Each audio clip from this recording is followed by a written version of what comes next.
What are some factors that you may not have thought of that could help you get a J-1 waiver? Hi, my name is Ranchod. I'm an immigration attorney that's been practicing for over 23 years. And in this video, we're going to be talking about how we got a J-1 waiver approved, how long it took, and what types of hardships that we use to get it approved. Now, why is a hardship waiver even important? If you got a J-1 visa, you may be subjected to the 2-year home residency requirement. And if you're subjected to that, then you have to go back for 2 years or get a waiver. So the hardship waiver is one way to get around that. Now let's look at how do you get it? Well, first of all, you have to have a qualifying relative, a US citizen, spouse, lawful permanent resident spouse, US citizen child, or lawful permanent resident child. And you have to demonstrate exceptional hardship to them. What you might be wondering, well, is how long does it take to get a J-1 hardship waiver?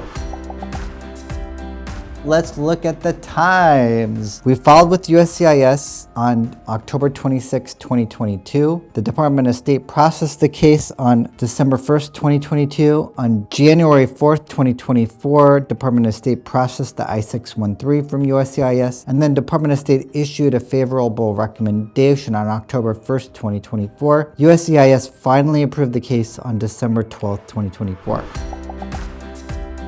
Here, the J-1 holder was from Indonesia and they were married to a US citizen spouse who was also a military veteran. In our waiver brief, we discuss the fact that the US citizen had various medical conditions. As a result, relocating to Indonesia would have caused insurmountable issues for him. The reason this was the case was because he had vital care that he needed in the US, and relocating would have caused him to not be able to have the vital care that he needed. This would have put his mental health at serious risk.